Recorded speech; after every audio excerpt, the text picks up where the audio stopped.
And welcome back. Now, new data from NASA satellites actually show that the small town of Kriel in Mpumalanga is now the world's second biggest sulphur dioxide emission site. And Eskom has 12 coal power stations, all located within that Highveld Priority Area in Mpumalanga and Gauteng. And the area's high levels of pollution are a direct result of the concentration of coal power plants in that vicinity.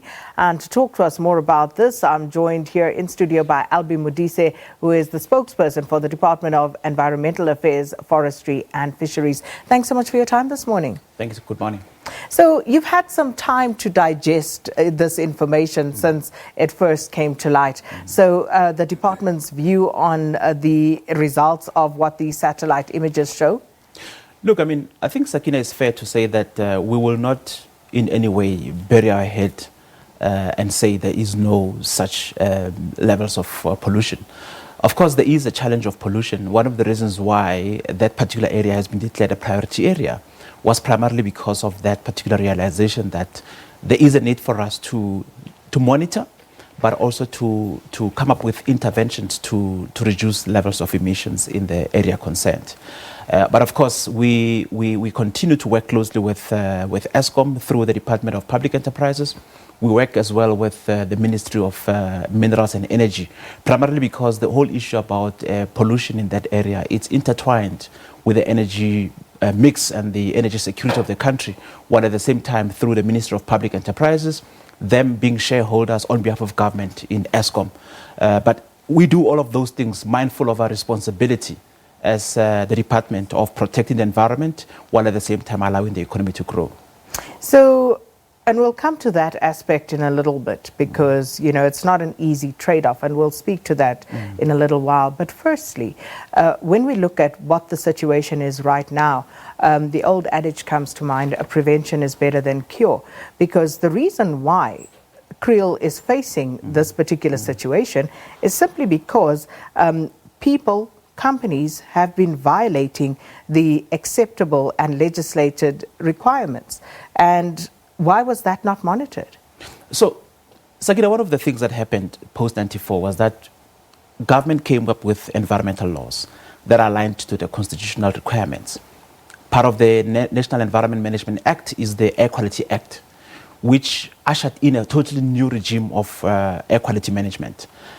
To support the Air Quality Act, we have the minimum emission standards, which we have set to say for an industry that operates in that area or in areas across the country, these are the acceptable emission standards. And of course, some of those power stations would not meet that. But within that particular minimum emission standards, there is a provision that allows you to apply for an extension to allow you to retrofit and to do all of those interventions, because it's not something that you do overnight. And specifically in the area concerned, the power stations that you refer to have been around for almost 50 years or thereabouts. Some of them, the system that were used to construct them, it's so outdated. With the coming into effect or into the online of new power stations, the use of clean coal has been one of the key considerations.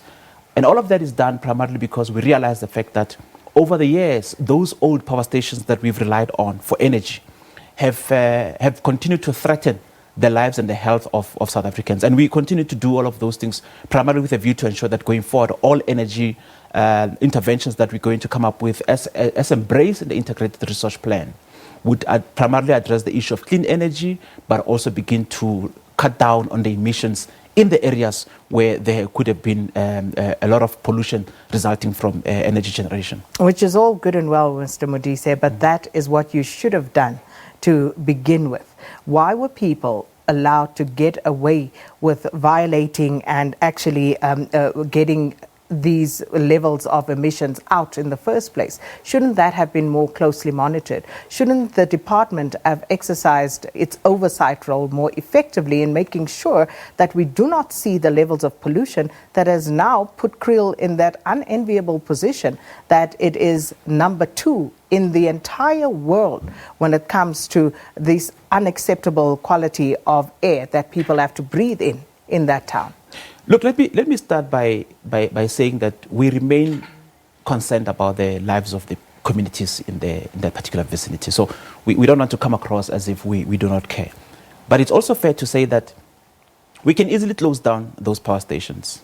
I don't know if as a country we are at that point where we can do without them. No, but Mr. Modise, that's not what I'm asking you. Yes. I'm asking you about why you failed in your oversight role. I'm talking about accountability right now, because this situation did not develop overnight.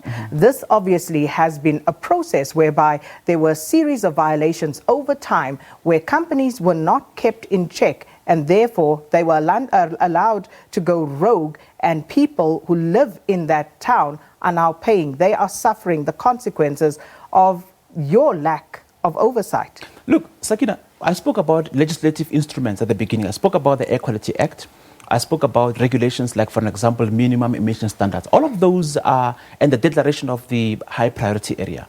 Those particular interventions by government didn't just happen on their own. They were part of a broader coordinated and concerted effort to firstly recognize the challenge, secondly find a way of dealing with the challenge, but thirdly to bring all the parties together.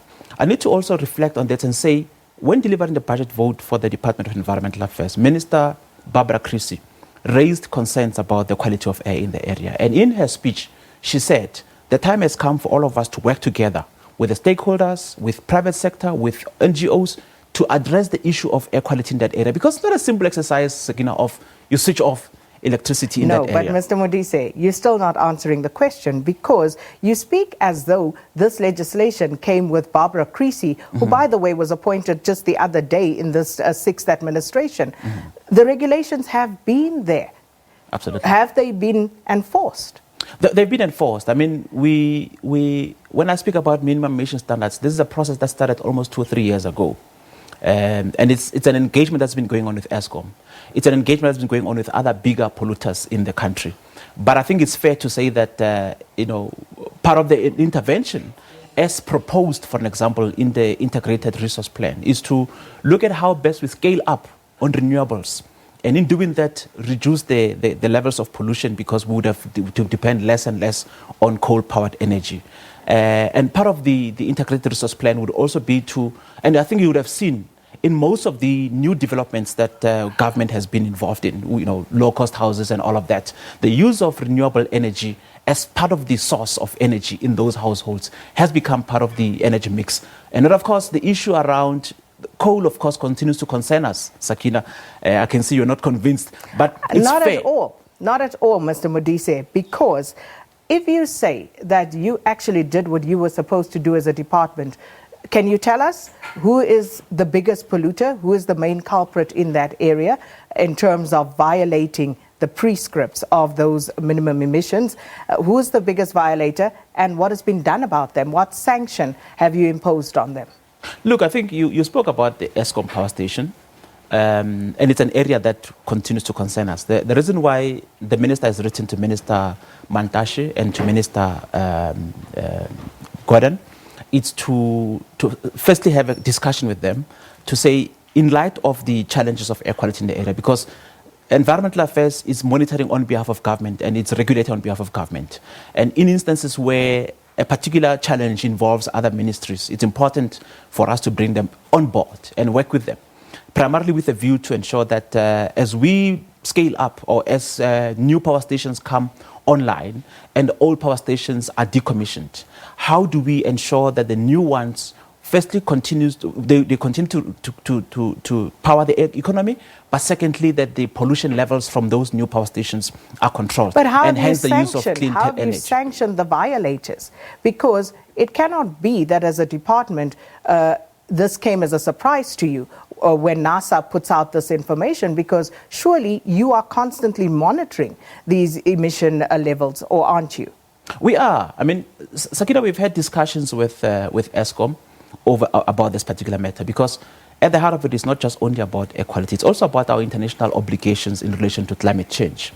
We are signatories of the Paris Agreement, and one of the key areas around that is to ensure that as we begin to migrate towards a greener economy, we reduce our emissions. So all of those things are central to the discussions we've had with Eskom. But also, it's fair to say that In terms of the National Development Plan, there is an acknowledgement of what we refer to as a peak, plateau, and decline. And the peak, plateau, and decline assumes that at a particular point, our economy in 2020 would peak, and over a decade or so, plateau, and then will decline. The decline and that particular element, it says that will happen largely because we would have, over a longer period of time, scaled up our investment in renewable energy and have decommissioned some of the old power stations, some of which are the ones referred to in the report. So we remain committed to a healthy and clean environment. We remain committed to the growth of the economy in this country. We remain committed to the people of South Africa. So time is against us. Just a final question with regard to the communities living in these areas and in Kriel in particular. This to me looks like a class lawsuit that's waiting to happen. But in the meantime, what is the department, what is government doing in order to help people in those areas? Because there have been numerous complaints of people with respiratory problems, etc., all things associated with the quality of air, poor air quality in those areas. So what is the department doing to help people in that regard?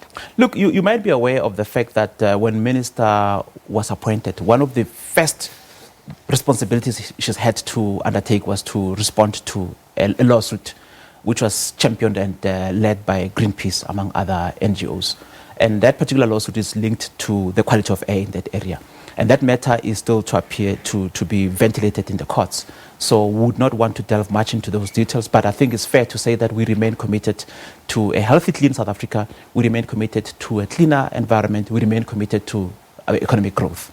Well, thank you so much. Albi Modise is the spokesperson for the Department of Environmental Affairs, Forestry and Fisheries, giving us the department's take on a new NASA report which indicates that the area around Kriel in Mpumalanga is now the world's second biggest sulphur dioxide emissions hotspot. And we're going to leave it there for the time being. Didn't quite get to talk about that trade-off between the health of the community on the one hand and, of course, providing power, which is key for this country and its economy. But that's a discussion for another day. Right now, over to Leanne, who's going to talk